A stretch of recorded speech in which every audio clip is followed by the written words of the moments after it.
ಆತ್ಮೀಯ ಮಿತ್ರರೇ ನಮಸ್ಕಾರ. ನನ್ಗೆ ಗೊತ್ತಿಲ್ಲ ನನ್ನ ವಾಯ್ಸ್ ಹೇಗೆ ಕೇಳ್ತಿದ್ಯೋ ಅಂತ. I am trying it my laptop for the first time. ನಾನಿವತ್ತು ನಿಮ್ ಜೊತೆ ತಿರುಪತಿ ಲಡ್ಡುವಿನ ಕುರಿತಂತೆ ಒಂದಷ್ಟು ಮಾಹಿತಿಯನ್ನ ಹಂಚ್ಕೋಬೇಕು ಅಂತ ಪ್ರಯತ್ನ ಪಡ್ತಿದ್ದೆ.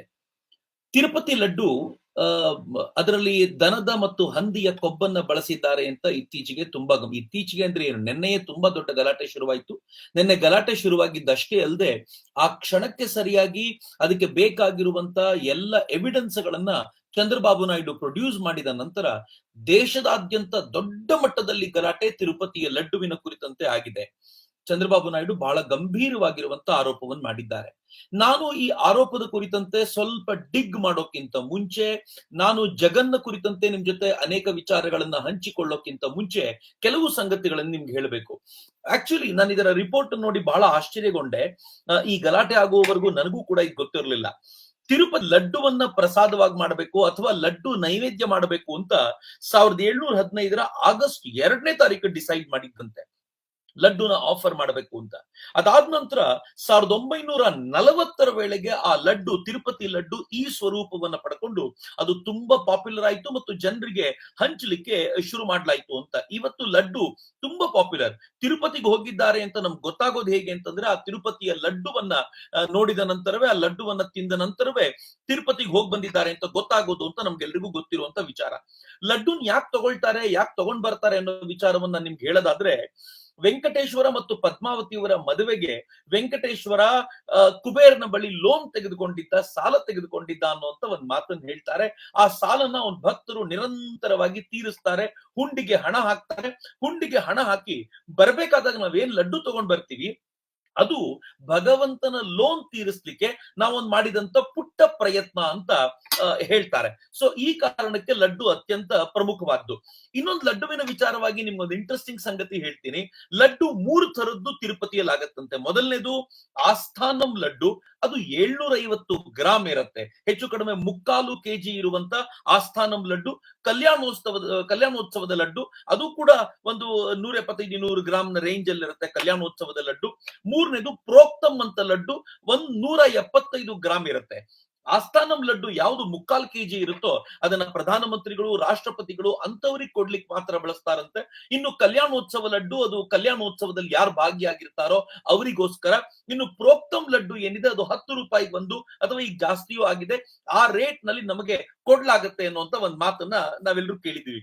ಮಿತ್ರ, ಇನ್ನೊಂದು ಇಂಟ್ರೆಸ್ಟಿಂಗ್ ಸಂಗತಿ ಲಡ್ಡುವಿನ ಕುರಿತಂತೆ ಏನು ಅಂತಂದ್ರೆ, ಈ ಲಡ್ಡು ಈ ಪ್ರಮಾಣದಲ್ಲಿ ಕ್ವಾಲಿಟಿಯಿಂದ ಬರಬೇಕು, ಹೀಗೆ ಇರಬೇಕು, ತಿರುಪತಿಯ ಲಡ್ಡು ಅತ್ಯಂತ ಪಾಪ್ಯುಲರ್ ಆಗಬೇಕು, ಜನ ಅದನ್ನ ತಿಂದು ಮತ್ತೆ ಮತ್ತೆ ನೆನಪಿಸ್ಕೊಳ್ಬೇಕು ಅಂತ ಪ್ರಯತ್ನ ಪಟ್ಟಿದ್ದು ಎನ್ ಟಿ ರಾಮರಾವ್ ಅಂತೆ. ನಮ್ಗೆಲ್ರಿಗೂ ಎನ್ ಟಿ ರಾಮರಾವ್ ಅವ್ರ ಬಗ್ಗೆ ಗೊತ್ತಿದೆ. ಎನ್ ಟಿ ರಾಮರಾವ್ ಅವರು ತಾವು ಮುಖ್ಯಮಂತ್ರಿ ಆಗಿದ್ದಾಗ ಟಿಟಿಡಿಯಲ್ಲಿ ವಿಶೇಷವಾದ ಆಸ್ಥೆಯನ್ನು ವಹಿಸಿ ತಿರುಪತಿಯ ಲಡ್ಡು ಕ್ವಾಲಿಟಿ ಇರುವಂತೆ, ಅದಕ್ಕೆ ಬಳಸುವಂತ ವಸ್ತುಗಳು ಕ್ವಾಲಿಟಿ ಇರುವಂತೆ ದೊಡ್ಡ ಪ್ರಯತ್ನ ಮಾಡಿದ್ರು ಅಂತ ಹೇಳ್ತಾರೆ. ಅದರ ಪರಿಣಾಮವಾಗಿ ಇವತ್ತು ತಿರುಪತಿ ಲಡ್ಡುವಿಗೆ GI ಟ್ಯಾಗ್ ಇದೆ. ಅದರ ಅರ್ಥ ಈ ಲಡ್ಡುವನ್ನ ತಿರುಪತಿಯಲ್ಲಿ ಮಾತ್ರ ಮಾಡಲಾಗುತ್ತೆ, ಇನ್ನೆಲ್ಲೂ ಅಲ್ಲ ಅನ್ನೋದನ್ನ ನಾವು ಒಪ್ಕೊಂಡಿದ್ದೀವಿ ಅನ್ನೋದು ಅರ್ಥ. ಇನ್ನು ಪ್ರತಿನಿತ್ಯ 3ರಿಂದ 3.5 ಲಕ್ಷ ಲಡ್ಡು ಆಗುತ್ತೆ. ಸ್ಪೆಷಲ್ ಡೇಸ್ ಗಳಲ್ಲಿ 3.5 ಲಕ್ಷದವರೆಗೂ ಹೋಗ್ತೀವಿ, ಅಥವಾ ನಾರ್ಮಲ್ ಡೇಸ್ ನಲ್ಲಿ 3 ಲಕ್ಷದವರೆಗೂ ಲಡ್ಡು ಹೋಗುತ್ತೆ ಅಂತ ಹೇಳ್ತಾರೆ. ಈ ಲಡ್ಡುವಿಗಾಗಿ 400ರಿಂದ 500 ಕೆಜಿ ತುಪ್ಪವನ್ನ ಬಳಸಲಾಗುತ್ತೆ, 750 ಕೆಜಿ ಗೋಡಂಬಿಯನ್ನ, ಎವ್ರಿ ಡೇ ಲೆಕ್ಕಾಚಾರ ಹೇಳ್ತಿದ್ದೀನಿ ನಾನು, 500 ಕೆಜಿಯಷ್ಟು ದ್ರಾಕ್ಷಿಯನ್ನ, 200 ಕೆಜಿಯಷ್ಟು ಲವಂಗವನ್ನ ಈ ಲಡ್ಡುವಿಗಾಗಿ ಬಳಸ್ತಾರೆ ಅನ್ನುವಂತ ಒಂದು ಲೆಕ್ಕಾಚಾರ ಇದೆ. ಎಷ್ಟು ಲಡ್ಡುವಿನ ಇಂಟ್ರೆಸ್ಟಿಂಗ್ ಸಂಗತಿ ಇದೆ ನೋಡಿ.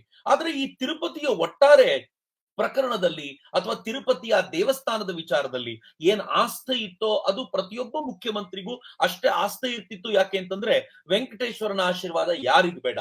ಆದ್ರೆ YS ರಾಜಶೇಖರ್ ರೆಡ್ಡಿ ಈ ಆಂಧ್ರ ಪ್ರದೇಶದ ಮುಖ್ಯಮಂತ್ರಿ ಆದ ನಂತರ ನಿಧಾನವಾಗಿ ಇದರ ಮೇಲೆ ಕರಾಳ ಛಾಯೆ ಬರ್ಲಿಕ್ಕೆ ಶುರುವಾಯ್ತು. ಆ ನಂತರ ಜಗನ್ ಬಂದ ನಂತರ ಅಂತೂ ನಾವು ಕೇಳಲಿಕ್ಕಾಗದ, ಊಹಿಸ್ಲಿಕ್ಕಾಗದ ಇರುವಂತ ಅನೇಕ ಬದಲಾವಣೆಗಳು ಬಂತು. ನಾನು ಈ ವಿಡಿಯೋದ ಕೊನೆವರೆಗೂ ನೀವು ದಯವಿಟ್ಟು ಇರಿ, ನಾನು ನಿಮ್ಗೆ ಅನೇಕ ಸಂಗತಿಗಳನ್ನ ಇವತ್ತು ಹಂಚ್ಕೋಬೇಕು. YS ರಾಜಶೇಖರ್ ರೆಡ್ಡಿ ಸೋನಿಯಾ ಗಾಂಧಿಗೆ ಅತ್ಯಂತ ಆಪ್ತನಾಗಿದ್ದವ. ಯಾಕೆ ಆಪ್ತ? ನಾನು ಬಹಳ ಸಂಗತಿಗಳನ್ನ ಹೇಳಬೇಕಾಗಿಲ್ಲ, ಆದ್ರೆ ಬಹಳ ಆಪ್ತನಾಗಿದ್ದವ. ಈತನ ಕುರಿತಂತೆ ಒಬ್ಬ ಕಮ್ಯುನಿಸ್ಟ್ ಲೀಡರ್ ಆಗಿರುವಂತ ಬಾಲಗೋಪಾಲ್ ಒಂದು ಪತ್ರಿಕೆಯಲ್ಲಿ ತುಂಬಾ ವಿಸ್ತಾರವಾಗಿ ಬರೀತಾರೆ. ಸಾಕಷ್ಟು ಈ ವಿಚಾರವಾಗಿ ಬರೆದಿದ್ದಾರೆ. ಇದನ್ನ ನಮ್ಮ ಸಂದೀಪ್ ಬಾಲಕೃಷ್ಣನ್ ತಮ್ಮ ಧರ್ಮ ಡಿಸ್ಪ್ಯಾಚ್ ನಲ್ಲಿ ವಿಸ್ತೃತವಾಗಿ ಉಲ್ಲೇಖ ಮಾಡ್ತಾರೆ. ಬಾಲಗೋಪಾಲ್ ಬರೀತಾರೆ, ರಾಜಶೇಖರ್ ರೆಡ್ಡಿ ಅವರ ತಂದೆ, ಯಾರು ಜಗನ್ ಅವರ ಈ ತಂದೆ ಇದ್ರೋ ಅವರ ತಂದೆ ಅಂದ್ರೆ ಜಗನ್ನ ತಾತನ ಹೆಸರು ರಾಜಾರೆಡ್ಡಿ ಅಂತ. ಈ ರಾಜಾರೆಡ್ಡಿ ರೈತರಾಗಿದ್ರು ಮತ್ತು ಕಾಂಟ್ರಾಕ್ಟರ್ ಆಗಿದ್ರು. ಇವರು ರೆಡ್ಡಿ ಆಗಿದ್ರು ಕೂಡ, ಆ ಕಮ್ಯುನಿಟಿಯಲ್ಲಿ ಇದ್ರು ಕೂಡ ಅವತ್ತಿನ ದಿನಗಳಲ್ಲೇ ಮತಾಂತರ ಹೊಂದಿದ್ರು. ಇವ್ರು ಮತಾಂತರ ಹೊಂದಿದ ನಂತರ ರೆಡ್ಡಿಗಳೇ ತುಂಬಿಕೊಂಡಿದ್ದಂತ ಹಳ್ಳಿಯಿಂದ ಇವರನ್ನ ಬಹಿಷ್ಕಾರ ಮಾಡಲಾಯ್ತು. ಬಹಿಷ್ಕಾರ ಮಾಡಿದ ನಂತರ ಜಗನ್ನ ತಾತ ಆ ಹಳ್ಳಿಯನ್ನೇ ಬಿಟ್ಟು ಪುಲಿವೆಂದುಲಕ್ಕೆ ಹೋದ್ರು.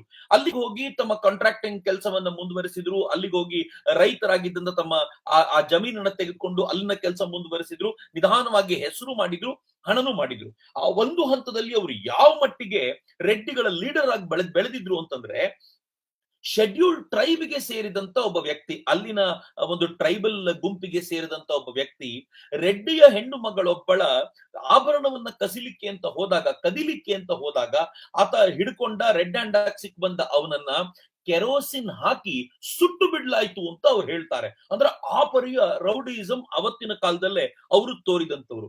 ಮುಂದೆ ಗಣಿ ಬಿಸ್ನೆಸ್ ಅವರಿಗೆ ಒಲಿತು. ಅದಾದ ನಂತರ ಪೊಲಿಟಿಕ್ಸ್ ಗೆ ಕೈ ಹಾಕುವಂತ ಪ್ರಯತ್ನ ಮಾಡಿದ್ರು. I am speaking of Jagan's grandfather, ಜಗನ್ನ ತಾತನ ಕತೆ ಹೇಳ್ತಿದ್ದೀನಿ.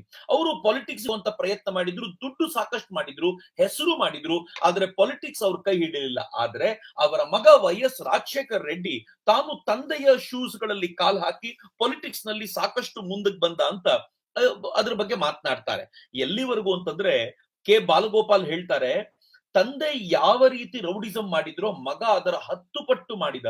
ರಾಯಲಸೀಮಾದಲ್ಲಿ ಪೊಲಿಟಿಕಲ್ ಕಿಲ್ಲಿಂಗ್ಸ್ ನ ಕುರಿತಂತೆ ನಾವೇನ್ ಕೇಳ್ತೀವಿ, 1980s ಸುಮಾರು 2 ದಶಕಗಳ ಕಾಲ ಒಬ್ಬ ಪೊಲಿಟಿಕಲ್ ಲೀಡರ್ ಮತ್ತೊಬ್ಬ ಪೊಲಿಟಿಕಲ್ ಲೀಡರ್ ನ ಕೊಲ್ಲುವಂತ ಈ ವಿಕೃತವಾಗಿರುವಂತ ಒಂದು ಭಯಾನಕವಾಗಿರುವಂತ ಹಿಂಸಾತ್ಮಕ ರೂಪವನ್ನ ಪಡ್ಕೊಂಡಿದ್ದಂತ ಅಲ್ಲಿನ ರಾಜಕೀಯ ಏನಿತ್ತು, ಆ ರಾಜಕೀಯದಲ್ಲಿ ಅತ್ಯಂತ ಪ್ರಮುಖವಾದ ಪಾತ್ರವನ್ನು ವಹಿಸಿದ್ದು ಈ ಜಗನ್ನ ತಂದೆ ಅಂತ ಬಾಲಗೋಪಾಲ್ ತಮ್ಮ ಲೇಖನದಲ್ಲಿ ಬರೀತಾರೆ. ಹಂಗ್ ಬರಿತಾ ಅವ್ರು ಹೇಳ್ತಾರೆ, ಅವ್ರು ಎಷ್ಟು ಕೊಲೆ ಮಾಡಿದ್ರು, ಏನ್ ಮಾಡಿದ್ರು, ಯಾವುದನ್ನು ಕೂಡ ನಾವು ಲೆಕ್ಕ ಇಡ್ಲಿಕ್ಕೆ ಸಾಧ್ಯ ಇಲ್ಲ, ಅಷ್ಟು ಮಾಡಿದ್ರು ಅಂತ.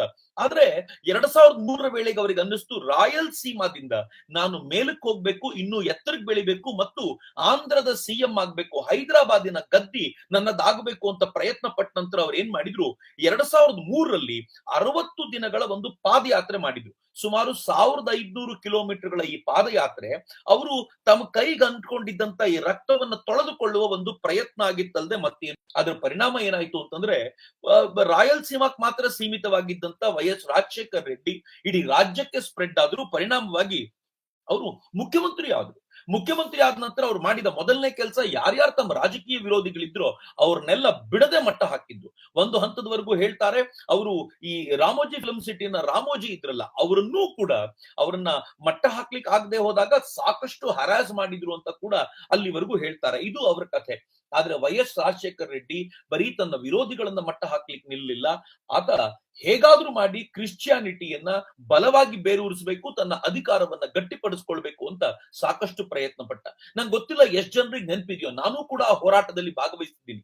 ಹಿಂದೂ ಜನಜಾಗೃತಿ ಸಮಿತಿ ಆಗ್ಲಿ, ರಾಷ್ಟ್ರೀಯ ಸ್ವಯಂ ಸೇವಕ ಸಂಘವಾಗ್ಲಿ ಸಾಕಷ್ಟು ದೊಡ್ಡ ಹೋರಾಟವನ್ನ ವೈಎಸ್ ರಾಜಶೇಖರ್ ರೆಡ್ಡಿ ಮುಖ್ಯಮಂತ್ರಿ ಆಗಿದ್ದಾಗ ಮಾಡಿತ್ತು. ಅವ್ರ ಪ್ರಯತ್ನ ಏನಿತ್ತು ಅಂತಂದ್ರೆ, ಈ ತಿರುಪತಿಯ ಬೆಟ್ಟದಲ್ಲಿ ಒಂದು ಬೆಟ್ಟವನ್ನ ಮಾತ್ರ ವೆಂಕಟೇಶ್ವರನಿಗೆ ಬಿಟ್ಟು ಉಳಿದೆಲ್ಲ ಬೆಟ್ಟವನ್ನ ಸರ್ಕಾರ ಕಬಳಿಸಬೇಕು ಅಂತ. ಆ ಕಬಳಿಸುವಂತ ಪ್ರಯತ್ನ ಮಾಡಿದ್ದಲ್ದೆ, ತಿರುಪತಿಯಲ್ಲಿ ಏನೇನ್ ಕಾಣುತ್ತೋ ಅದನ್ನೆಲ್ಲ ನಿಧಾನವಾಗಿ ಕ್ರಿಶ್ಚಿಯನೈಸ್ ಮಾಡುವಂತ ಪ್ರಯತ್ನ ಮಾಡಲಾಯಿತು. ವೈಎಸ್ ರಾಜಶೇಖರ ರೆಡ್ಡಿಯ ಕಾಲದಲ್ಲೇ ತಿರುಪತಿಯ ಆ ಬೆಟ್ಟಗಳ ಮೇಲೆ ಕ್ರಿಶ್ಚಿಯನ್ ಪಾಸ್ಟರ್ಗಳು, ಪ್ರೀಸ್ಟ್ಗಳು ಅವರು ಓಡಾಡ್ಕೊಂಡಿದ್ದು, ಅವರು ಕ್ರಿಶ್ಚಿಯನ್ ಮತ ಪ್ರಚಾರ ಮಾಡುವಂತ ಪ್ರಯತ್ನವನ್ನು ಕೂಡ ನಾವು ನೋಡಿದ್ದೀವಿ ಅನ್ನೋದನ್ನ ನಾವು ಗಮನಿಸಬೇಕಾಗಿರುವಂತ ಸಂಗತಿ. ಬಹಳ ಹೋರಾಟ ಇದಕ್ಕೋಸ್ಕರ ನಡೀತು. ಇಡೀ ದೇಶದಾದ್ಯಂತ ಇದಕ್ಕೋಸ್ಕರ ಸಾಕಷ್ಟು ಪ್ರತಿಕ್ರಿಯೆ ವ್ಯಕ್ತವಾಯಿತು. ಆತ ಯಾವುದಕ್ಕೂ ತಲೆ ಕೆಡಿಸ್ಕೊಳ್ಳಿಲ್ಲ. ಆದ್ರೆ ಭಗವಂತ ತಾನು ಏನ್ ಮಾಡಬೇಕು ಅದನ್ನು ಮಾಡಿಯಾಗಿತ್ತು. ಆತ ವೈಎಸ್ ರಾಜಶೇಖರ್ ರೆಡ್ಡಿ ತಾನು ಚುನಾವಣಾ ಪ್ರಚಾರಕ್ಕೆ ಹೆಲಿಕಾಪ್ಟರ್ ನಲ್ಲಿ ಹೋಗ್ತಾ ಇರಬೇಕಾದ್ರೆ ಆ ಹೆಲಿಕಾಪ್ಟರ್ ಅದೇ ಗುಡ್ಡಗಳಲ್ಲಿ ಕ್ರಾಶ್ ಆಗಿ ಆತ ತೀರಿಕೊಂಡ. ಅದು ಅವತ್ತಿನ ದಿನಗಳ ಒಂದು ಭಯಾನಕವಾದ ಸಾವಾಗಿತ್ತು. ಆತನ ಸಾವಿನ ನಂತರ ಜಗನ್ ತಾನು ಮುಖ್ಯಮಂತ್ರಿ ಆಗ್ಬೇಕು, ತಂದೆಯ ಜಾಗದಲ್ಲಿ ತನಗೆ ತಂದೆಯ ಜಾಗದಲ್ಲಿ ಅವಕಾಶ ಮಾಡ್ಕೊಡಿ ಅಂತ ಕಾಂಗ್ರೆಸ್ ಅನ್ನು ಕೇಳಿದ. ಆದ್ರೆ ಕಾಂಗ್ರೆಸ್ ಅದನ್ನ ನಿರಾಕರಿಸಿದ್ರ ಪರಿಣಾಮವಾಗಿ ಅವನು ಕಾಂಗ್ರೆಸ್ ನಿಂದ ಹೊರಬಂದು ತಾನೇ ಒಂದು ಪಕ್ಷವನ್ನ ತಂದೆಯ ಹೆಸರಿನಲ್ಲಿ ಕಟ್ಟಿದ. ಆ ಪಕ್ಷವನ್ನ ಕಟ್ಟಿದ ನಂತರ ಅವನ್ ಏನ್ ಮಾಡಿದ, ಒಂದು ಒನರ್ಪು ಯಾತ್ರೆ ಅಂತ ಮಾಡಿದ. ಒದರ್ಪು ಯಾತ್ರೆ ನಂಗೆ ಬಹುಶಃ ಸ್ಪಷ್ಟವಾಗಿ ಗೊತ್ತಿಲ್ಲದೆ ಇರಬಹುದು, ಆದ್ರೆ ಅದರ ಅರ್ಥ ಏನು ಅಂತಂದ್ರೆ ಸಾಂತ್ವನ ಯಾತ್ರೆ ಅಂತ ಮಾಡಿದ. ತಂದೆಯ ಸಾವನ್ನ ಜನರ ಮನಸ್ಸಿನಲ್ಲಿ ಮತ್ತೆ ಹಸಿಯಾಗಿ ಬಿತ್ತುವಂತ ಮತ್ತು ತನಗೆ ಕಾಂಗ್ರೆಸ್ ಮೋಸ ಮಾಡಿದೆ ಅನ್ನುವಂತ ಆ ವಿಚಾರವನ್ನು ಹೇಳುವಂತ ಪ್ರಯತ್ನ ಮಾಡಿದ. ಇದ್ರ ಪರಿಣಾಮ ಏನಾಯ್ತು ಗೊತ್ತೇನು? ಜಗನ್ಗೆ ಭರ್ಜರಿ ಲಾಭ ಆಯ್ತು. ಕಾಂಗ್ರೆಸ್ಗೆ ಆಂಧ್ರದಲ್ಲಿ ಮುಂದೆಂದೂ ಕೂಡ ಒಂದು ಬಲವಾದ ನೆಲೆಯೂರ್ಲಿಕ್ಕೆ ಸಾಧ್ಯವಾಗದೇ ಇರುವಷ್ಟು ಅದು ಭಯಾನಕವಾದ ಹೊಡೆತವನ್ನ ಕಟ್ಟಿತು. ಅವನ ಆ ಯಾತ್ರೆಯ ಪರಿಣಾಮವಾಗಿ 2014 ಚುನಾವಣೆಗೆ ಹೋದಾಗ 175 ಸೀಟುಗಳಲ್ಲಿ ಇಂಪ್ರೆಸಿವ್ ಆಗಿ 67 ಸೀಟುಗಳನ್ನ ಆತ ಗಳಿಸ್ಕೊಂಡ. 67 ಸೀಟನ್ನ ಮೊದಲನೇ ಹಂತದಲ್ಲೇ ಗಳಿಸೋದು ಸುಲಭವಾಗಿರ್ಲಿಲ್ಲ, ಅದನ್ನ ಮಾಡಿದ. 2017ಕ್ಕೆ ಅವನು ಪ್ರಜಾ ಸಂಕಲ್ಪ ಯಾತ್ರೆಯನ್ನ ಮಾಡಿದ. ಈ ಬಾರಿ 175 ಸೀಟಲ್ಲಿ 151 ಸೀಟನ್ನ ಗೆದ್ದುಕೊಂಡ. ಆದ್ರೆ ಅವನ ಗೆಲುವಿನಲ್ಲಿ ಈ ಬಾರಿ ಬಹಳ ದೊಡ್ಡ ಪಾತ್ರವನ್ನ ವಹಿಸಿದ್ದು ಕ್ರಿಶ್ಚಿಯನ್ ಮಿಷನರಿಗಳು. ಆ ಕಾರಣಕ್ಕೋಸ್ಕರ ನಾನು ಇಷ್ಟನ್ನು ಎಕ್ಸ್ಪ್ಲೈನ್ ಮಾಡ್ಬೇಕಾಗಿ ಬಂತು. 2019ರಲ್ಲಿ ಕ್ರಿಶ್ಚಿಯನ್ ಮಿಷನರಿಗಳು ಅವನಿಗೆ ವೋಟ್ ಹಾಕಿ ಅಂತ ತುಂಬಾ ಸ್ಪಷ್ಟವಾಗಿ ಪ್ರಚಾರವನ್ನ ಮಾಡಿದ್ದು. ಈತನು ಕೂಡ ತನ್ನ ಪ್ರಚಾರದ ವಿಸ್ತಾರವನ್ನ ಚೆನ್ನಾಗಿ ಮಾಡಿಸಿದ್ರಿಂದ 2019ರ ರಿಸಲ್ಟ್ ಭಯಾನಕವಾಗಿ ಬಂತು. 175ರಲ್ಲಿ 151 ಸೀಟುಗಳನ್ನ ಆತ ಬಾಚಿಕೊಂಡ. ಗೆದ್ದ ತಕ್ಷಣ ಮಾಡಿದ್ದೇನ್ ಗೊತ್ತೇನು? ಆತ 2019ರಲ್ಲಿ ಗೆದ್ದ ತಕ್ಷಣ ತನ್ನನ್ನ ಗೆಲ್ಲಿಸಿದ ಕ್ರಿಶ್ಚಿಯನ್ರಿಗೆ ಧನ್ಯವಾದವನ್ನ ಇಂಡೈರೆಕ್ಟ್ಲಿ ತಿಳಿಸಿದ. ಇಲ್ಲಿ ಸಿದ್ದರಾಮಯ್ಯನವರು ಹೇಳಿದ್ ನಿಮ್ಗೆ ನೆನಪಿರಬೇಕು, ಈ ಸರ್ಕಾರ ಗೆದ್ದಿದ್ದು ಮುಸಲ್ಮಾನರಿಂದ ಅಂತ. ಇಲ್ಲಿನ ಗೃಹ ಸಚಿವರು ಪರಮೇಶ್ವರ ಹೇಳಿದ್ರಲ್ಲ, ಈ ಸರ್ಕಾರ ಮುಸಲ್ಮಾನರ ಸರ್ಕಾರ, ಅವರೇ ನಮ್ಮನ್ನು ಗೆಲ್ಲಿಸಿದ್ದು ಅಂತ. ಎಂ ಬಿ ಪಾಟೀಲ್ರು ಹೇಳಿದ್ರು, ಪ್ರಿಯಾಂಕ್ ಖರ್ಗೆ ಹೇಳಿದ್ರು, ಅನೇಕರು ಹೇಳಿದ್ರು ಇದು ಮುಸಲ್ಮಾನರ ಓಟಿನಿಂದ ಗೆದ್ದಂತ ಸರ್ಕಾರ ಅಂತ ಹೇಳುವಂತ ಪ್ರಯತ್ನ ಮಾಡಿದ್ರಲ್ಲ.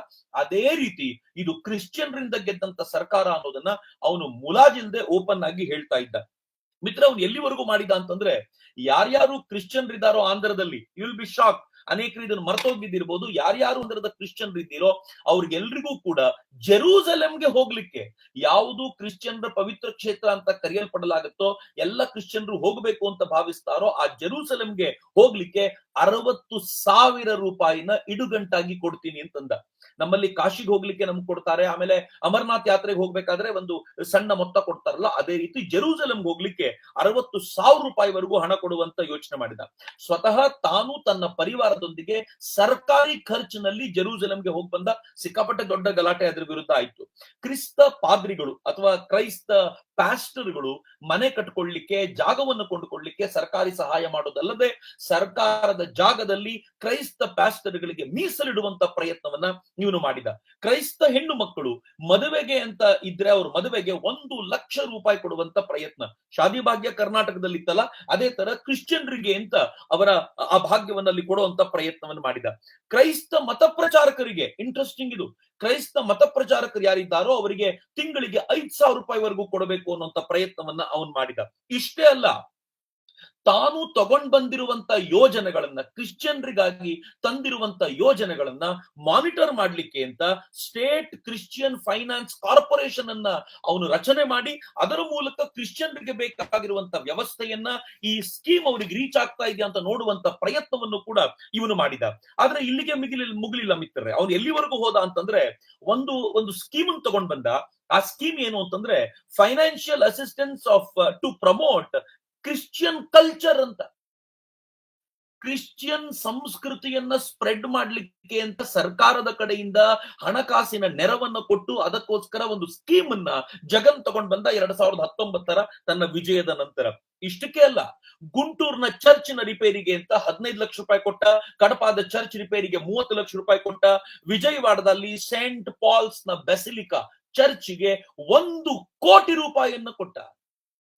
ಅಫ್ಕೋರ್ಸ್ ಯಾವ್ದಾದ್ರು ಚರ್ಚಿಗೆ, ದೇವಸ್ಥಾನಕ್ಕೆ ಹಣ ಕೊಟ್ಟ ಗಲಾಟೆ ಮಾಡೋದಲ್ಲ, ಆದ್ರೆ ದೇವಸ್ಥಾನಕ್ಕೆ ಕೊಡೋದಿಲ್ಲ ಅಂತ ಹೇಳಿ ಚರ್ಚಿಗೆ ಮಾತ್ರ ಕೊಡುವಂತ, ದೇವಸ್ಥಾನದ ಹಣವನ್ನ, ದೇವಸ್ಥಾನದ ಹುಂಡಿಯ ಹಣವನ್ನ ನಾವು ಸರ್ಕಾರದ ಅಭಿವೃದ್ಧಿ ಕಾರ್ಯಗಳಿಗೆ ಬಳಸ್ತೀವಿ ಅಂತ ಹೇಳಿ ಚರ್ಚಿಗೆ ಮಾತ್ರ ಕಟ್ಕೊಳ್ಳಿಕ್ಕೆ ಹಣ ಕೊಡೋದಿದೆಯಲ್ಲ, ಇದು ಮಾತ್ರ ಅಕ್ಷಮ್ಯವಾದ್ದು. ಆ ಕೆಲಸವನ್ನ ಅವ್ನು ಮಾಡಿದ.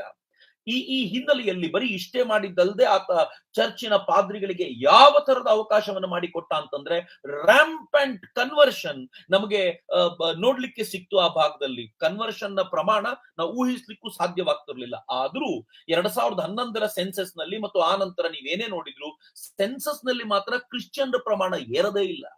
ಇದು ಬರೀ ಇಲ್ಲಿ ಮಾತ್ರ ಅಲ್ಲ, ನೇಪಾಳದಲ್ಲೂ ಕೂಡ ಇದೇ ಗಲಾಟೆ ಇದೆ. ನೇಪಾಳದಲ್ಲಿ ರ್ಯಾಂಪಂಟ್ ಕನ್ವರ್ಷನ್ ಆಗ್ತಿದೆ, ಆದ್ರೆ ಸೆನ್ಸಸ್ ನಡೆದಾಗ ಅದರಲ್ಲಿ ರಿಪೋರ್ಟ್ ನಲ್ಲಿ ಮಾತ್ರ ನಂಬರ್ ಮಾತ್ರ ಏರಿಕೆ ಆಗೋದಿಲ್ಲ ಕ್ರಿಶ್ಚಿಯನ್ರದ್ದು. ಯಾಕೆ ಗೊತ್ತಾ? ಯಾರ್ಯಾರು ಕನ್ವರ್ಟ್ ಆಗ್ತಾರೋ ಅವರು ತಮ್ಮನ್ನ ಕ್ರಿಶ್ಚಿಯನ್ ಅಂತ ಗುರುತಿಸಿಕೊಳ್ಳೋದಿಲ್ಲ, ಆದ್ರೆ ಚರ್ಚ್ಗೆ ಹೋಗ್ತಿರ್ತಾರೆ, ಪ್ರಾಕ್ಟಿಸಿಂಗ್ ಕ್ರಿಶ್ಚಿಯನ್ ಆಗಿರ್ತಾರೆ, ದೇವರುಗಳ ಮೂರ್ತಿಯನ್ನ ಧಿಕ್ಕರಿಸ್ತಾರೆ, ರಾಮನ ಮೂರ್ತಿಯನ್ನ ತಗೊಂಡ್ ಬಂದು ಅದಕ್ಕೆ ಚಪ್ಪಲಿ ಹಾರ ಹಾಕ್ತೀವಿ ಅಂತ ಗಲಾಟೆ ಮಾಡ್ತಾರೆ, ಮತ್ತು ದೇವಸ್ಥಾನದ ಹೊರಗಡೆ ಬೀಫ್ ತಿಂತೀವಿ ಅಂತೆಲ್ಲ ಹೇಳ್ತಾರೆ. ಲಿಟರಲಿ ಕ್ರಿಶ್ಚಿಯನ್ ಆಗಿರ್ತಾರೆ, ಆದ್ರೆ ತಮ್ಮ ಡಾಕ್ಯುಮೆಂಟ್ಗಳಲ್ಲಿ ಮಾತ್ರ ಅವರು ತಾವು ದಲಿತರು, ಗೌಡ್ರು, ರೆಡ್ಡಿಗಳು ಹೀಗೆ ಭಿನ್ನ ಭಿನ್ನ ಭಿನ್ನ ಹೆಸರುಗಳಿಂದ ತಮ್ಮನ್ನು ತಾವು ಕರೆದುಕೊಳ್ಳುವಂತ ಪ್ರಯತ್ನ ಮಾಡ್ತಾರೆ. ಗೌತಮ್ ಸೇನ್, ಡಾಕ್ಟರ್ ಗೌತಮ್ ಸೇನ್ ಅವರು ಸುಮಾರು 10-12 ವರ್ಷಗಳ ಕಾಲ ಲಂಡನ್ ಸ್ಕೂಲ್ ಆಫ್ ಎಕನಾಮಿಕ್ಸ್ ಅಲ್ಲಿ ಮತ್ತು ಪೊಲಿಟಿಕಲ್ ಸೈನ್ಸ್ ನಲ್ಲಿ ಲೆಕ್ಚರಿಂಗ್ ಮಾಡ್ತಾ ಇದ್ರು. ಆ ಗೌತಮ್ ಸೇನ್ ತಾವೊಂದು ಲೇಖನ ಸಂಡೇ ಗಾರ್ಡಿಯನ್ಗೆ ಕೊಟ್ಟಂತ ಒಂದು ಇಂಟರ್ವ್ಯೂ ನಲ್ಲಿ ಏನ್ ಹೇಳ್ತಾರೆ ಗೊತ್ತಾ? ಕ್ರೈಸ್ತರ ಸಂಖ್ಯೆ ಇಳಿಮುಖವಾಗಿದೆ ಅಂತ ಏನ್ ಆಂಧ್ರದಲ್ಲಿ ತೋರಿಸ್ತಾ ಇದ್ದಾರೆ ಅದು ಸುಳ್ಳು. 2011 ಸೆನ್ಸಸ್ ನ ಪ್ರಕಾರ 1.4% ಅಂತ ತೋರಿಸ್ತಾ ಇದ್ದಾರೆ, ಆದ್ರೆ ವಾಸ್ತವವಾಗಿ ಅದು ಅಕ್ಷರಶಃ ಸುಳ್ಳು. 7 ಲಕ್ಷ ಜನ ಕ್ರೈಸ್ತರಲ್ಲಿದ್ದಾರೆ. ಎಲ್ಲಿ ಲೆಕ್ಕಾಚಾರದ ಪ್ರಕಾರ ಆಂಧ್ರದಲ್ಲಿ 7 ಲಕ್ಷ ಜನ ಕ್ರೈಸ್ತರಿದ್ದಾರೆ. ಚರ್ಚ್ ಎಷ್ಟಿದೆ ಗೊತ್ತಾ? 50,000 ಚರ್ಚ್ ಇದೆ. 50,000 ಚರ್ಚಿಗೆ 7 ಲಕ್ಷ ಜನ ಕ್ರಿಶ್ಚಿಯನ್ರಾಗಿರೋದಕ್ಕೆ ಸಾಧ್ಯ ಇದೆಯಾ? ನಾವೆಲ್ಲರೂ ಯೋಚನೆ ಮಾಡಬೇಕಾಗಿರುವಂತ ಸಂಗತಿ. ಆನಂತರ ಅವರೇ ಹೇಳ್ತಾರೆ, ಸೈಲೋಮ್ ಪಾಸ್ಟರ್ ಲೀಗ್ ಅಂತ ಒಂದು ಪಾಸ್ಟರ್ ಲೀಗ್ ಇದೆ. ಆ ಪಾಸ್ಟರ್ ಲೀಗ್ ನವರು 2015ರಲ್ಲೇ ಒಂದೇ ವರ್ಷದಲ್ಲಿ 6 ಲಕ್ಷ ಜನರನ್ನ ನಾವು ಆಂಧ್ರದಲ್ಲಿ ಕನ್ವರ್ಟ್ ಮಾಡಿದ್ದೀವಿ ಅಂತ ಹೇಳ್ತಾರೆ. ಹಾಗಿದ್ರೆ ಈ ನಂಬರ್ ಎಲ್ಲ ಎಲ್ಲಿಗೆ ಹೋಯ್ತು ಅನ್ನುವಂತ ಅವರ ಪ್ರಶ್ನೆಗೆ ನಮ್ಮ ಹತ್ರ ಇಲ್ಲ, ನಮ್ಮ ಹತ್ರ ಯಾವ ಉತ್ತರವೂ ಇಲ್ಲ. ಸ್ವತಃ ಜಗನ್ ಸರ್ಕಾರದ ಹಣವನ್ನೇ ಕನ್ವರ್ಷನ್ಗೆ ಬಳಸಿದ ಅನ್ನುವಂತ ಆರೋಪವನ್ನು ಕೂಡ ಈ ಸಂದರ್ಭದಲ್ಲಿ ಮಾಡಲಾಗುತ್ತೆ. ನಾನು ಆಗ್ಲೇ ಹೇಳಿದ್ನಲ್ಲ, ಒಂದು ಕ್ರಿಶ್ಚಿಯನ್ ಸಂಸ್ಥೆ ಓಪನ್ ಕಾಲ್ ಕೊಟ್ಟಿತ್ತು ಇವನಿಗೆ ಸಹಕಾರ ಕೊಡಿ ಅಂತ. 2019ರಲ್ಲಿ ಇಂಡಿಯನ್ ರೂರಲ್ ಇವಾಂಜಲಿಕಲ್ ಫೆಲೋಶಿಪ್ ಒಂದು ವಿಡಿಯೋ ರಿಲೀಸ್ ಮಾಡಿ ಜಗನ್ಗೆ ಪೂರ್ಣ ಪ್ರಮಾಣದಲ್ಲಿ ಸಪೋರ್ಟ್ ಮಾಡಿ ಅಂತ ಹೇಳಿತ್ತು. ಮಿತ್ರರೇ, ಅದೇ ರೀತಿ ಕರ್ನಾಟಕದಲ್ಲಿ ಈ ಕಾಂಗ್ರೆಸ್ ಗವರ್ಮೆಂಟ್ ಅನ್ನ ತನ್ನಿ, ಬಿಜೆಪಿ ಗವರ್ಮೆಂಟ್ ಅನ್ನ ತೆಗೆದು ಬಿಸಾಕಿ ಅಂತ ಗಲ್ಫ್ ಕಂಟ್ರಿಗಳಲ್ಲಿ ನೀವು ಯಾರಾದ್ರೂ ಭಾರತಕ್ಕೆ ಹೋಗಿ ವೋಟಿಂಗ್ ಮಾಡೋರಿದ್ರೆ ನಿಮ್ಗೆ ಟಿಕೆಟ್ ಅನ್ನು ಫ್ರೀ ಕೊಡ್ತೀವಿ ಅಂತ ಹೇಳಿರುವಂತ ಘಟನೆಗಳನ್ನು ಕೂಡ ನಾವು ಕೇಳಿದ್ದೀವಿ. ಎಷ್ಟು ಹತ್ತಿರದ ಸಾಮ್ಯ ಇದೆ ನೋಡಿ, ಎಷ್ಟು ಸಾಮ್ಯತೆ ಇದೆ ಅಂತಂದ್ರೆ ನಂಗೆ ಅನೇಕ ಬಾರಿ ಅನ್ಸುತ್ತೆ ನಾವು ಕೂಡ ಇದೇ ರೀತಿಯ ಒಂದು ಡೂಮ್ಡ್ ಸ್ಟ್ರಕ್ಚರ್ ಸಿಕ್ಕಾಕೊಂಡಿದ್ದೀವಿ ಅಂತ. 2020ರ ವೇಳೆಗೆ ಈತ ಅಧಿಕಾರಕ್ಕೆ ಬಂದ ಸ್ವಲ್ಪ ದಿನಗಳಲ್ಲೇ ಹಿಂದೂಗಳ ಮೇಲೆ ಎಂತ ಅತ್ಯಾಚಾರ ನಡೀಲಿಕ್ಕೆ ಶುರುವಾಯ್ತು ಅಂತಂದ್ರೆ, ನೇರವಾಗಿ ಅತ್ಯಾಚಾರ ಅಂದ್ರೆ ಹಿಂದೂ ವ್ಯಕ್ತಿಗಳ ಮೇಲಲ್ಲ, ಕನ್ವರ್ಷನ್ ಅಂತೂ ಆಗ್ತಿತ್ತು, ಆದ್ರೆ ದೇವಸ್ಥಾನಗಳಿಂದ ಹುಂಡಿಯನ್ನ ಕಳ್ಳತನ ಮಾಡುವಂತ, ದೇವಸ್ಥಾನಗಳ ಮೂರ್ತಿಯನ್ನ ಬಂಧಿಸುವಂತ ಅನೇಕ ಘಟನೆಗಳು ಬಂದು 2020ರ ಒಂದು ವರ್ಷದಲ್ಲಿ, ಯು ಕಾಂಟ್ ಬಿಲೀವ್ ದಿಸ್, 2020ರ ಒಂದು ವರ್ಷದಲ್ಲಿ 400 ಹುಂಡಿಗಳ ಕಳ್ತನ ಆಯ್ತು. ದೇವಸ್ಥಾನದ 400 ಹುಂಡಿಗಳ ಕಳ್ತನ ಮಾಡಲಾಯ್ತು. ಜಗನ್ ಇಲ್ಲಿಗೆ ನಿಲ್ಲದೆ ತನ್ನ ಅಧಿಕಾರಾವಧಿಯಲ್ಲಿ ಕೇಂದ್ರ ಸರ್ಕಾರಕ್ಕೆ ಒಂದು ಪತ್ರವನ್ನ ಬರೆದ. ಪತ್ರ ಏನಂತ ಬರೆದ ಗೊತ್ತಾ? ಜಗನ್ ಕೇಳ್ಕೊಂಡ ದಲಿತ ಕ್ರಿಶ್ಚಿಯನ್ರಿಗೂ ಕೂಡ ಸರ್ಕಾರಿ ಸವಲತ್ತು ಸಿಗುವಂತೆ ನೀವು ಸಂವಿಧಾನಕ್ಕೆ ತಿದ್ದುಪಡಿ ತರಬೇಕು ಅಂತ. ಮಿತ್ರ, ಸಂವಿಧಾನಕ್ಕೆ ತಿದ್ದುಪಡಿ ತರಬೇಕು ಅಂತ ನರೇಂದ್ರ ಮೋದಿ ಒದ್ದಾಡ್ತಿದ್ದಾರೆ ಅಂತ ಇವ್ರು ಹೇಳ್ತಿದಾರಲ್ಲ, ಆದ್ರೆ ಜಗನ್ 2022ರಲ್ಲಿ ಪ್ರಾಬಬಲಿ ಆತ ಕೇಂದ್ರ ಸರ್ಕಾರಕ್ಕೆ ಪತ್ರ ಬರೆದು ಸಂವಿಧಾನಕ್ಕೆ ತಿದ್ದುಪಡಿ ತೆಗೆದುಕೊಂಡು ಬನ್ನಿ, ದಲಿತ ಕ್ರಿಶ್ಚಿಯನ್ರಿಗೆ ನೀವು ಸಪೋರ್ಟ್ ಮಾಡಿ ಅಂತ ಕೇಳ್ಕೊಂಡ. ಅವ್ರಿಗೂ ಎಲ್ಲ ಸವಲತ್ತುಗಳು ಸಿಗುವಂತೆ ವ್ಯವಸ್ಥೆ ಮಾಡಿ ಅಂತ. ಸಣ್ಣದೊಂದು ಬದಲಾವಣೆ ತರಲಿಕ್ಕೆ ಪ್ರಯತ್ನ ಪಟ್ಟಾಗ್ಲೂ ಕ್ರಿಶ್ಚಿಯನ್ ಚರ್ಚ್ಗಳು ಕೂಗಾಡ್ತವೆ, ಅರಚಾಡ್ತವೆ. ಆದ್ರೆ ಈ ತರದೊಂದು ದೊಡ್ಡ ವಿನಂತಿಯನ್ನ ಇವ್ರ ಪರವಾಗಿ ಜಗನ್ ಮಾಡಿದಾಗ ಯಾರು ಮಾತಾಡ್ಲಿಲ್ಲ. ಮಿತ್ರ, ಯಾಕೆ ಕ್ರಿಶ್ಚಿಯಾನಿಟಿಗೆ ದಲಿತರು ಕನ್ವರ್ಟ್ ಆಗಬೇಕು ಅಂತ ಕ್ರಿಶ್ಚಿಯನ್ರು ಹೇಳ್ತಾರೆ ಹೇಳಿ? ಅಲ್ಲಿ ಜಾತಿ ಪದ್ಧತಿ ಇಲ್ಲ, ಮೇಲು ಕೀಳು ಇಲ್ಲ ಅಂತ ತಾನೆ. ಹಾಗಿದ್ಮೇಲೆ ಮೇಲು ಕೀಳು ಇಲ್ಲದೆ ಹೋದಾಗ ಅವರಿಗೆ ಈ ಸವಲತ್ತುಗಳು ಯಾಕೆ ಅನ್ನೋ ಪ್ರಶ್ನೆಯನ್ನ ಕನ್ವರ್ಟ್ ಅಂತ ದಲಿತರು ತಮ್ಮನ್ನು ತಾವು ಕೇಳ್ಕೊಳ್ಬೇಕಲ್ವಾ? ಅಂದ್ರೆ ಸವಲತ್ತುಗಳು ಬೇಕಾ ಅಥವಾ ನಿಮ್ಗೆ ಸಮಾನತೆ ಬೇಕು ಅನ್ನೋ ಪ್ರಶ್ನೆಗೆ ನಮಗೆ ಉತ್ತರ ಇಲ್ಲದಂತ ಸ್ಥಿತಿ ಇದೆಯಲ್ಲ, ಅಂತ ಪರಿಸ್ಥಿತಿಯನ್ನ ಇವರು ತಂದೊಡ್ಡಿದ್ರು ಅಂತ. ಬರೀ ಇಷ್ಟೇ ಅಲ್ಲ, ಆತ ಎಲ್ಲಿವರೆಗೂ ಅನ್ನೋ ಪ್ರಶ್ನೆಗೆ ಬರೋದಾದ್ರೆ ನಂಗೆ ಅನೇಕರು ಪ್ರಶ್ನೆ ಮಾಡ್ತಾರೆ, ಆತ ನಿಜವಾಗ್ಲೂ ಕ್ರಿಶ್ಚಿಯನ್ನ ಅಂತ. ಅವನು ತನ್ನನ್ನು ತಾನು ಕ್ರಿಶ್ಚಿಯನ್ ಅಲ್ಲ, ನಾನು ಹಿಂದೂ ಫೇತ್ ಫಾಲೋ ಮಾಡ್ತೀನಿ, ಅಥವಾ ವೈಎಸ್ಆರ್ ರಾಜಶೇಖರ ರೆಡ್ಡಿಯು ಹೇಳಿದಂತೆ ನನ್ನ ಮನೆಯಲ್ಲಿ ಎಲ್ಲ ಮತಗಳನ್ನ ಫಾಲೋ ಮಾಡುವಂತವರಿದ್ದಾರೆ, ನಮ್ದು ಇಂಟರ್ ಕಾಸ್ಟ್ ಮ್ಯಾರೇಜ್ಗಳು ತುಂಬಾ ಆಗಿದ್ರಿಂದ ಆತರ ಇವೆ ಅಂತ ಅನೇಕ ಬಾರಿ ಹೇಳ್ಕೊಳ್ತಿದ್ದ. ಈತನು ಆತರ ಹೇಳ್ಕೊಳ್ತಾನೆ. ಆದ್ರೆ ನಾನ್ ಸುಮ್ನೆ ನಿಮ್ಗೆ ಹೇಳೋದಾದ್ರೆ, ಜಗನ್ನನ ತಾತ 100% ಕ್ರಿಶ್ಚಿಯನ್ ಕನ್ವರ್ಟ್ ಆಗಿದ್ದಾರೆ ಅಂತ ಎಲ್ರಿಗೂ ಗೊತ್ತಿರುವಂತ ಸಂಗತಿ. ಜಗನ್ನಿನ ಅಪ್ಪ ಆತ ಕೂಡ ಕ್ರಿಶ್ಚಿಯನ್ ಆಗಿದ್ರು ಮತ್ತು ಅವರ ಕಾಲಘಟ್ಟದಲ್ಲಿ ಕ್ರಿಶ್ಚಿಯನ್ ಪಾಸ್ಟರ್ ಗಳಿಗೆ ಅವ್ರು ಮಾಡಿದ ಸಹಕಾರ ಮತ್ತು ಇಡೀ ತಿರುಪತಿಯ ಬೆಟ್ಟವನ್ನೇ ಬದಲಾಯಿಸುವಂತ ಪ್ರಯತ್ನ ಏನ್ ಮಾಡಿದ್ರು ಅದ್ ನಮ್ಗೆಲ್ರಿಗೂ ಗೊತ್ತಿದೆ. ಅವ್ರ ಅಮ್ಮ ಅನೇಕ ಬಾರಿ ಇದನ್ನ ಟಿವಿಗಳಲ್ಲಿ ವಿಡಿಯೋಗಳಲ್ಲಿ ನೋಡಿದವರಿದ್ದಾರೆ, ಕೈಯಲ್ಲಿ ಬೈಬಲ್ ಇಲ್ಲದೆ ಮನೆಯಿಂದ ಹೊರಗಡೆನೆ ಹೋಗೋದಿಲ್ಲ. ಅವನ ಜಗನ್ನ ತಂಗಿ ಶರ್ಮಳ, ಆಕೆ ತಾನು ಕ್ರಿಶ್ಚಿಯನ್ ಅಂತ ಸ್ಪಷ್ಟವಾಗಿ ಹೇಳ್ಕೊಳ್ತಾಳೆ ಮತ್ತು ಕ್ರಿಶ್ಚಿಯನ್ ಫೇತ್ ಅನ್ನೋದು ಅಂತ ಹೇಳ್ಕೊಳ್ತಾಳೆ. ಜಗನ್ನನ ತಂಗಿಯ ಗಂಡ, ಶರ್ಮಿಳೆಯ ಗಂಡ ಯಾರಿದ್ದಾನೋ ಆತ ಲಿಟರಲಿ ಕ್ರಿಶ್ಚಿಯನ್ ಅಷ್ಟೇ ಅಲ್ಲ ಮಿತ್ರರೇ, ಪ್ಯಾಸ್ಟರ್ ಆಗಿ ಮತ ಪ್ರಚಾರ ಮಾಡುವಂತ ಕೆಲಸವನ್ನ ಮಾಡ್ತಾನೆ. ಸ್ವತಃ ಜಗನ್ ತಾನು ಚುನಾವಣೆಯನ್ನ ಗೆದ್ದಾಗ, ಅವನ್ ಚುನಾವಣೆ ಗೆದ್ದಾಗ ಮೈಕ್ ಹಿಡ್ಕೊಂಡು ಪತ್ರಕರ್ತರು ಕೇಳಿದ್ರು. ಅವರ ಪ್ರಶ್ನೆ ಏನಿತ್ತು ಅಂತಂದ್ರೆ, ಕಾಂಗ್ರೆಸ್ ನಿಮಗೆ ಮೋಸ ಮಾಡ್ತು, ಮೋಸ ಮಾಡಿದ್ದಕ್ಕೆ ಇವತ್ತು ನಿಮಗೆ ನೀವು ಆ ಗೆಲುವನ್ನ ಸಾಧಿಸಿದ್ದೀರಾ, ಕಾಂಗ್ರೆಸ್ನ ಆ ಮೋಸದ ವಿರುದ್ಧ ವಿಜಯವನ್ನ ಸಾಧಿಸಿದ್ದೀರಾ ಅಂತ ಕೇಳಿದಾಗ ಏನ್ ಹೇಳ್ದ ಗೊತ್ತಾ Jagan? I pray and read my Bible, it's for God to decide. ನಾನು ಏನೂ ಮಾಡೋದಿಲ್ಲ, ನಾನು ಪ್ರಾರ್ಥನೆ ಮಾಡ್ತೀನಿ ಮತ್ ನನ್ನ ಬೈಬಲ್ನ ಓದ್ತೀನಿ, ಭಗವಂತ ಉಳಿದಿದ್ದನ್ನ ಡಿಸೈಡ್ ಮಾಡಬೇಕು ಅಂತ ಆತ ಮುಕ್ತವಾಗಿ ಹೇಳ್ಕೊಂಡಿದ್ದ. ಆತ ಮತ್ತೊಂದ್ ಕಡೆ ಹೇಳ್ಕೊಂಡಿದ್ದ, ಮ್ಯಾನಿಫೆಸ್ಟೋ, ನನ್ನ ಪಾರ್ಟಿಯ ಮ್ಯಾನಿಫೆಸ್ಟೋ ನನಗೆ ಬೈಬಲ್ ಇದ್ದಂತೆ ಅಂತ ಹೇಳ್ಕೊಂಡಿದ್ದ. ತಪ್ಪೇನಿಲ್ಲ, ಪಾರ್ಟಿಯ ಮ್ಯಾನಿಫೆಸ್ಟೋ ನನಗೆ ಗೀತೆ ಇದ್ದಂತೆ, ನನಗೆ ಕುರಾನ್ ಇದ್ದಂತೆ ಅಂತ ಯಾವ್ದಾದ್ರು ಹೇಳ್ಬೋದು. ಆದ್ರೆ ನೀವ್ ಯಾವ್ದನ್ನ ಅನುಸರಿಸ್ತೀರೋ ಅದೇ ನಿಮ್ ಬಾಯಲ್ಲಿ ಬರುತ್ತೆ ಅನ್ನೋದಕ್ಕೆ ಅದು ಉದಾಹರಣೆ ಅನ್ನೋ ಕಾರಣಕ್ಕೋಸ್ಕರ ಹೇಳ್ತೀನಿ. ಆತ ಇಷ್ಟಾದ್ರೂ ಕೂಡ, ಕ್ರಿಶ್ಚಿಯನ್ ಆಗಿದ್ರೂ ಕೂಡ ಆತ ಅನೇಕ ಬಾರಿ ನಮ್ಮ ಹಿಂದೂ ದೇವಸ್ಥಾನಗಳಿಗೆ, ಅದರಲ್ಲೂ ವಿಶೇಷವಾಗಿ ತಿರುಪತಿ ದೇವಸ್ಥಾನಕ್ಕೆ ಹೋಗಿ ಬಂದ. ತಿರುಪತಿ ದೇವಸ್ಥಾನದಲ್ಲಿ ಒಂದು ರೂಲ್ ಇದೆ, ಹಿಂದೂ ಧರ್ಮೀಯರು ಬಿಟ್ರೆ ಬೇರೆಯವರಲ್ಲಿ ಬರುವಂತಿಲ್ಲ, ಬರೋದಿದ್ರು ಒಂದು ಮುಚ್ಚಳಿಕೆ ಬರ್ಕೊಡ್ಬೇಕು, ನಾನು ಈ ದೇವರ ಕುರಿತಂತೆ ಗೌರವದಿಂದ ಇರ್ತೀನಿ ಅಂತ ಮುಚ್ಚಳಿಕೆ ಬರೆದು ಕೊಡ್ಬೇಕು. ಅದೇ ರೀತಿ ನಮ್ಮ ಪುರಿಯ ಜಗನ್ನಾಥ ಮಂದಿರಕ್ಕೂ ಇದೆ. ಆದ್ರೆ ಈತ ಒಳಗ್ ಹೋದ, ಆ ಕುರಿತಂತೆ ದೊಡ್ಡ ಗಲಾಟೆ ಆದಾಗ ಆಂಧ್ರ ಪ್ರದೇಶದ single bench judge but Devananda ಅವರು ತುಂಬಾ ಸ್ಪಷ್ಟವಾಗಿ ಹೇಳಿದ್ರು, ಆತ ಒಳಗ್ ಹೋಗಿರೋದು ನಿಜ, ಆದ್ರೆ ಆತ ಕ್ರಿಶ್ಚಿಯನ್ ಅನ್ನೋದಕ್ಕೆ ಯಾವ ಪುರಾವೆಯೂ ಇಲ್ಲ. ಒಂದು ಬಾರಿ ಎಲ್ಲೋ ಒಂದ್ ಕಡೆ ಸರ್ಮನ್ಗೆ ಹೋಗಿ ಬಂದ್ಬಿಟ್ರೆ ಕ್ರಿಶ್ಚಿಯನ್ ಅಂತ ನಾವ್ ಹೇಳಲಿಕ್ಕೆ ಆಗೋದಿಲ್ಲ ಅಂತ ವರ್ಡಿಗ್ ಬಂತು. ಅಫ್ಕೋರ್ಸ್ ಕ್ರಿಶ್ಚಿಯನ್ ಅನ್ನೋದಕ್ಕೆ ಯಾವ ಪುರಾವೆಯನ್ನು ನಮಗೆ ಕಳಿಸ್ಕೊಡೋದು ಬಹಳ, ನಮಗೆ ಗುರುತಿಸೋದು ಬಹಳ ಕಷ್ಟ. ಅವರು ಚರ್ಚಿಗೆ ಹೋಗ್ತಿರ್ತಾರೆ, ಆದ್ರೆ ಎಲ್ಲ ಡಾಕ್ಯುಮೆಂಟ್ಗಳಲ್ಲೂ ತಾವು ಹಿಂದೂ ಅಂತ ಬರೆಸಿರ್ತಾರೆ. ಏನ್ ಮಾಡ್ಲಿಕ್ಕೆ ಸಾಧ್ಯ? ಇಂಥವ್ರನ್ನ ಸೂಡೋ ಹಿಂದೂಗಳು ಅಂತ ಕರಿಬಹುದು ಅಷ್ಟೇ, ಬೇರೇನು ದಾರಿ ಇಲ್ಲ. ಮಿತ್ರರೇ, ಆತ ಅಧಿಕಾರಕ್ಕೆ ಬಂದ ತಕ್ಷಣ ಮಾಡಿದ ಮತ್ತೊಂದು ಭಯಾನಕವಾದ ಕೆಲಸ ಏನ್ ಗೊತ್ತೇನು? ಆತ ತನ್ನ ತಾಯಿಯ ತಂಗಿಯ ಗಂಡನನ್ನ ವೈವಿ ಸುಬ್ಬಾರೆಡ್ಡಿಯವರನ್ನ ತಿರುಮಲ ದೇವಸ್ಥಾನಂ ಟ್ರಸ್ಟ್ ನ ಮುಖ್ಯಸ್ಥರನ್ನಾಗಿ, ಚೇರ್ಮನ್ ಆಗಿ ಮಾಡ್ಬಿಟ್ಟ. ತುಂಬಾ ಗಲಾಟೆ ಆಯ್ತು ಆಂಧ್ರದಲ್ಲಿ. ಆದ್ರೆ ಆಗ ವೈವಿ ಸುಬ್ಬಾರೆಡ್ಡಿ ಹೇಳಿದ್ರು, ಅವರೆಲ್ಲ ಕ್ರಿಶ್ಚಿಯನ್ ಆಗಿ ಕನ್ವರ್ಟ್ ಆಗಿರ್ಬೋದು, ನಾನ್ ಮಾತ್ರ ಹಿಂದೂ, ಹೀಗಾಗಿ ನನಗೆ ಇಲ್ಲಿ ಟಿಟಿಡಿಯ ಮುಖ್ಯಸ್ಥನಾಗುವಂತ ಅಧಿಕಾರ ಇದೆ ಅಂತ. ಏನ್ ದುರವಸ್ಥೆ ಇದು! ಒಂದು, ತನ್ನ ರಿಲೇಟಿವ್ ಅನ್ನು ಮಾಡಿರೋದು, ಎರಡನೇದು ಆತ ಕ್ರಿಶ್ಚಿಯನ್ನೋ ಹಿಂದೂವೋ ಅಂತ ಹೇಳಲಿಕ್ಕೆ ಆಗದೆ ಇರುವಂತ ಸ್ಥಿತಿ ಇರುವನನ್ನ ಆ ತರದ ದೇವಸ್ಥಾನಕ್ಕೆ ತೆಗೆದುಕೊಂಡು ಹೋಗಿ ಮಾಡೋದಿದೆಯಲ್ಲ, ಇದು ಸೆಕ್ಯುಲರಿಸಮ್. ನೀವ್ ಯಾವ್ದಾದ್ರು ಮಸ್ಜಿದ್ಗೆ ಹಿಂದೂ ಒಬ್ಬ ಡೈರೆಕ್ಟರ್ ಆಗಿರೋದನ್ನ, ಚೇರ್ಮನ್ ಆಗಿರೋದನ್ನ ನೋಡಿದ್ದೀರೇನು? ಚೇರ್ಮನ್ ದೂರ, ಡೈರೆಕ್ಟರ್ ಆಗಿರೋದನ್ನ ನೋಡಿದ್ದೀರೇನು? ಡೈರೆಕ್ಟರ್ನ ಆ ತರದ ಪರಿಸ್ಥಿತಿ ಅಲ್ಲಿಲ್ಲ. ಯಾವ್ದಾದ್ರು ದೊಡ್ಡ ಚರ್ಚ್ಗಳಿಗೆ ಹಿಂದೂವನ್ನ ಡೈರೆಕ್ಟರ್ ಮಾಡಿರೋದು ನೋಡಿದ್ದೀರೇನು? ಆದ್ರೆ ಈತ ಮಾತ್ರ ಅದ್ ಹೇಗೆ ಚೇರ್ಮನ್ ಆಗ್ಬಿಟ್ಟ ಯಾರಿಗೂ ಗೊತ್ತಿಲ್ಲ. ಸೊ ಈ ಕಾರಣಕ್ಕೋಸ್ಕರ ಅನುಮಾನ ಬರುತ್ತೆ, ಈ ಲಡ್ಡುಗೆ ಬೇಕಂತ ಇವರು ದನದ ಕೊಬ್ಬನ್ನ ಬೆರೆಸಿರ್ಬೋದಾ? ಮಿತ್ರ, ನಾನು ಇಲ್ಲ ಅಂತೇನು ಹೇಳೋದಿಲ್ಲ, ಸಾಧ್ಯತೆಗಳು ಇದ್ರೂ ಇರ್ಬೋದು. ಈ ತರದ ಕೆಲಸವನ್ನ ಇವರು ಮಾಡುವಂತ ಜನರೇ ಹೀಗಾಗಿ ಮಾಡಿದ್ರೂ ಇರಬಹುದು ಅಂತ. ಆದ್ರೆ 15 ವರ್ಷಗಳಿಂದ ಇದಕ್ಕೊಂದು ಕಾರಣ ಯಾಕೆ ಅಂತ ಹೇಳ್ತೀನಿ ನಾನು. 15 ವರ್ಷಗಳಿಂದ ಅವರಿಗೆ ತುಪ್ಪವನ್ನ ಕೊಡ್ತಾ ಇದ್ದಿದ್ದು ನಮ್ ನಂದಿನಿ, KMF ನ, ಕರ್ನಾಟಕ ಮಿಲ್ಕ್ ಫೆಡರೇಷನ್ ನ ನಂದಿನಿ ಅವರಿಗೆ ತುಪ್ಪವನ್ನ ಪೂರೈಕೆ ಮಾಡ್ತಿತ್ತು ತಿರುಪತಿ ತಿರುಮಲಕ್ಕೆ. ಆ ಲಡ್ಡುವಿನಲ್ಲಿ ನಮ್ಮ ಕರ್ನಾಟಕದ ತುಪ್ಪ ಇದೆ ಅಂತ ಕೇಳ್ಕೊಳ್ಳುವಾಗೆಲ್ಲ ಹೆಮ್ಮೆ ಆಗ್ತಿತ್ತು. ಆದ್ರೆ ಸಿದ್ದರಾಮಯ್ಯ ಗವರ್ಮೆಂಟ್ ಬಂದ ತಕ್ಷಣ ಹಾಲಿನ ಬೆಲೆ 3 ರೂಪಾಯಿ ಜಾಸ್ತಿ ಆಯ್ತು, ಹೀಗಾಗಿ ತುಪ್ಪದ ಬೆಲೆ ಜಾಸ್ತಿ ಆಯ್ತು. ಅಲ್ಲಿ ನಮಗೆ ಇತರರೊಂದಿಗೆ ಬಿಡ್ ಮಾಡ್ಲಿಕ್ಕೆ ಆಗ್ಲಿಲ್ಲ. ಪರಿಣಾಮ ನಮ್ಮ KMF ಅಲ್ಲಿ ನಾವು ಇನ್ನೂ ತುಪ್ಪ ಈ ರೇಟಿಗೆ ಕೊಡ್ಲಿಕ್ಕೆ ಆಗೋದಿಲ್ಲ ಅಂತ ಕೇಳ್ಕೊಂಡು ಅಲ್ಲಿಂದ ವಾಪಸ್ ಬರ್ಬೇಕಾದಂತ ಸ್ಥಿತಿ ಬಂತು. ಅದಾದ ನಂತರ ಇವರು ಯಾವ ತುಪ್ಪವನ್ನ ಬಳಸ್ತಾ ಇದ್ರೋ ಆ ತುಪ್ಪದಲ್ಲಿ ದನದ, ಹಂದಿಯ ಕೊಬ್ಬಿನ ಅಂಶ ಇತ್ತು.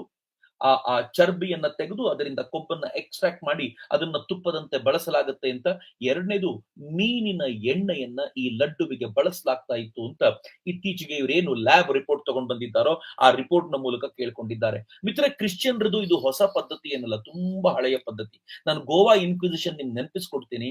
ಗೋವಾದಲ್ಲಿ ಹಿಂದೂಗಳನ್ನ ಕನ್ವರ್ಟ್ ಮಾಡ್ಬೇಕಾದ್ರೆ ಕ್ರಿಶ್ಚಿಯನ್ ಪಾದ್ರಿಗಳು ಏನ್ ಮಾಡ್ತಿದ್ರು ಗೊತ್ತಾ? ಅಲ್ಲಿರುವಂತ ಬಾವಿಗೆ ಅವರು ಮಾಂಸವನ್ನ ಹಾಕಿ, ದನದ ಮಾಂಸವನ್ನು, ಹಂದಿಯ ಮಾಂಸವನ್ನು ಹಾಕ್ಬಿಟ್ಟು ಆ ಮಾಂಸವನ್ನ ನೀವು ತಿಂದಿದ್ದೀರಾ, ವಿಶೇಷವಾಗಿ ದನದ ಮಾಂಸವನ್ನ ತಿಂದಿದ್ದೀರಾ, ಹೀಗಾಗಿ ಇನ್ ಮುಂದೆ ನೀವು ಹಿಂದೂಗಳಾಗಿ ಇರ್ಲಿಕ್ಕೆ ಸಾಧ್ಯವಾಗೋದಿಲ್ಲ, ನೀವೆಲ್ಲರೂ ಕನ್ವರ್ಟ್ ಆಗ್ಬೇಕು ಅಂತ ಹೇಳ್ತಾ ಇದ್ರು. ಅನೇಕ ಬಾರಿ ಎಲ್ಲರೂ ಕುಳಿತಂತ ಪಂಕ್ತಿಯಲ್ಲಿ ಕದ್ದು ಮುಚ್ಚಿ ಬಂದು ಊಟಕ್ಕೆ ಕೂತ್ಕೊಂಡು ನೀವು ನನ್ನ ಜೊತೆ ಪಂಕ್ತಿಯಲ್ಲಿ ಊಟಕ್ಕೆ ಕೂತಿರೋದ್ರಿಂದ ನೀವು ಕನ್ವರ್ಟ್ ಆಗ್ಬಿಟ್ರಿ ಅಂತ ಹೇಳುವಂತ ಈ ತರದ ಅನೇಕ ನಾಟಕಗಳನ್ನ ಮಾಡ್ತಾ ಇದ್ದಂತ ಕ್ರಿಶ್ಚಿಯನ್ರು ಇಲ್ಲೂ ಕೂಡ ಈ ತರದೊಂದು ಪ್ರಯತ್ನ ಮಾಡಿದ್ರೆ ಅಚ್ಚರಿ ಪಡಬೇಕಾಗಿಲ್ಲ. ಆದ್ರೆ ದುರಂತದ ಪರಿಸ್ಥಿತಿ ಏನು ಅಂತಂದ್ರೆ, ನಾವು ಯಾವುದನ್ನ ಶ್ರದ್ಧೆಯಿಂದ ತಿರುಪತಿಯ ಪ್ರಸಾದ, ವೆಂಕಟೇಶ್ವರನ ಪ್ರಸಾದ ಅಂತ ಭಾವಿಸ್ಕೊಳ್ತೀವೋ ಆ ಪ್ರಸಾದವನ್ನ ಈ ರೀತಿ ಕಂಟಾಮಿನೇಟ್ ಮಾಡಿ ನಮಗೆ ತಿನ್ನಿಸುವಂತ ಪ್ರಯತ್ನ ಮಾಡ್ತಿದ್ದಾರಲ್ಲ, ಇದು ಹಿಂದೂಗಳ ಸ್ವಾತಂತ್ರ್ಯದ ಮೇಲೆ ಆಘಾತ ಅನ್ಸೋದಿಲ್ವೇ? ಇದನ್ನ ಸೆಕ್ಯುಲರಿಸಂ ಅಂತ ಕರಿತೀರಾ? ನನ್ನ 18-20 ತರುಣರು ಯಾರು ರೀಲ್ ನೋಡ್ತಾ ಸೆಕ್ಯುಲರಿಸಂ ಬಗ್ಗೆ ದೊಡ್ಡ ದೊಡ್ಡ ಭಾಷಣ ಮಾಡ್ತಾ ಕೂತ್ಕೊಂಡಿರ್ತೀರೋ, ನೀವೆಲ್ಲರೂ ಒಂದು ಕ್ಷಣ ಯೋಚನೆ ಮಾಡಿ, ನನ್ನ ಪ್ರಸಾದವನ್ನ ನನ್ನ ಇಚ್ಛೆಗೆ ತಕ್ಕಂತೆ ನೀವು ತಯಾರು ಮಾಡಿ ಕೊಡೋದಿಲ್ಲ ಅಂತಾದ್ರೆ, ನನ್ನ ಪ್ರಸಾದವನ್ನ, ಭಗವಂತನ ಆ ಪ್ರಸಾದವನ್ನ ನಾನು ಇಚ್ಛೆ ಪಟ್ಟು ನನ್ನ ರೀತಿಯಲ್ಲಿ ತಿನ್ಲಿಕ್ಕಾಗ್ಲಿಲ್ಲ ಅಂತಂದ್ರೆ ಯಾವ ಪರಿಯ ಸರ್ಕಾರಗಳು, ಯಾವ ಸೆಕ್ಯುಲರಿಸಂ? ಇದನ್ನ ಇಸ್ಲಾಂ ಒಪ್ತಿತ್ತ? ನೀವು ನೀವು ನೀವು ನೀವು ಒಂದು ಸತ್ಯವನ್ನ ನೂಪುರ್ ಶರ್ಮಾ ಹೇಳಿದ್ದಕ್ಕೆ ಸರ್ ತನ್ ಸೆ ಜುದಾ ಅಂತ ಇವತ್ತಿಗೂ ಆಕೆ ಹಿಂದೆ ಬಿದ್ದಿದಿರಲ್ಲ, ಅಂತದ್ರಲ್ಲಿ ನೀವು ಭಗವಂತನ ಪ್ರಸಾದದಲ್ಲೇ ಹೀಗೆ ಮಿಕ್ಸ್ ಮಾಡ್ಕೊಟ್ರಲ್ಲ, ಇನ್ನೂ ಹಿಂದೂ ಸುಮ್ನಿರ್ಬೇಕಾ? ಇನ್ನೂ ನಮ್ ದೇವಸ್ಥಾನಗಳು ಸರ್ಕಾರದ ಅಧೀನವಾಗಿರ್ಬೇಕಾ? ಈ ಪ್ರಶ್ನೆ ನಮ್ಮನ್ನ ನಾವು ಕೇಳ್ಕೊಳ್ಬೇಕಾಗಿದೆ ಮಿತ್ರರೆ. ಇದು ಹೈ ಟೈಮ್ ನಮ್ ದೇವಸ್ಥಾನಗಳನ್ನ ಬಿಡಿ ಅಂತ ನಾವು ಕೇಂದ್ರ ಸರ್ಕಾರಕ್ಕೂ ಆಗ್ರಹ ಮಾಡಬೇಕು, ರಾಜ್ಯ ಸರ್ಕಾರಗಳಿಗೂ ಆಗ್ರಹ ಮಾಡಿ ನಮ್ ದೇವಸ್ಥಾನ ನಮ್ಗೆ ನೋಡ್ಕೊಳ್ಳಿಕ್ ಗೊತ್ತು, ನಾವು ಚೆನ್ನಾಗಿ ನೋಡ್ಕೋತೀವಿ ಅಂತ ಅವ್ರು ಉಗಿಬೇಕಾಗಿರುವಂತ, ನಮ್ ದೇವಸ್ಥಾನಗಳಲ್ಲಿ ಇವರು ಯಾರ್ಯಾರು ಅನ್ಯ ಧರ್ಮೀಯರನ್ನ, ಹಿಂದೂಗಳಲ್ಲದ ಬೇರೆಯವರನ್ನ ತುರುಕಿಟ್ಟಿದ್ದಾರೋ ಅವ್ರನ್ನೆಲ್ಲ ಆಚೆ ದಬ್ಬಿಸಿ ಈ ದೇವಸ್ಥಾನಗಳನ್ನ ಮತ್ತೊಮ್ಮೆ ಹಿಂದೂ ಸಮಾಜಕ್ಕೆ, ಎಲ್ಲ ಜಾತಿ ಜನಾಂಗಗಳಿಗೂ ಮುಕ್ತವಾಗಿಸುವಂತ ಒಂದು ವಾತಾವರಣವನ್ನ ನಿರ್ಮಾಣ ಮಾಡ್ಕೊಡ್ಬೇಕಾಗಿದೆ. ಅದಕ್ಕೆ ಈ ಲಡ್ಡು ಪ್ರಕರಣ ಉಪಯೋಗ ಆಗ್ಲಿ ಅಂತ ನಾನಂತೂ ಭಾವಿಸ್ತೀನಿ. ಮತ್ತೆ ಈ ತರದೊಂದು ವಿಚಾರದೊಂದಿಗೆ ಬರ್ತೀನಿ. ಅಲ್ಲಿವರೆಗೂ ನಮಸ್ಕಾರ. ವಂದೇ ಮಾತರಂ. ಜೈ ಹಿಂದ್.